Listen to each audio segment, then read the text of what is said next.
So we're gonna answer a question sa ating comment section, and ang sabi po dito is marami po bang factory defects ngayon sa Ace Pro 2? Like yung foggy lens, tas nag-ghost touch.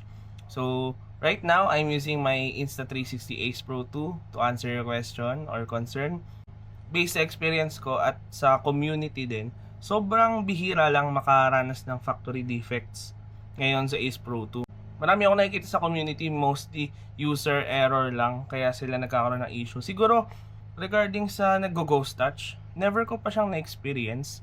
And para sa akin, sobrang solid talaga ng interface ng Ace Pro 2, ng Insta360 itself. Napaka-responsive naman ng mga buttons, and never ko na-experience yung ghost touch. Maybe mag-ghost touch siya kapag ginamit mo siya underwater without using the underwater mode. Kasi meron tayo ditong tinatawag na underwater mode na ilalock niya yung touch screen ng camera natin para ma-avoid yung mga unnecessary touching or parang ghost touch.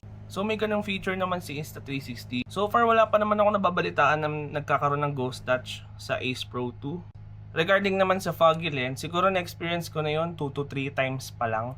And maybe it's my fault din kung bakit nagkaroon ng ganung problem. Siguro be careful na lang sa pag-remove ng lens guard or lens protector like this one.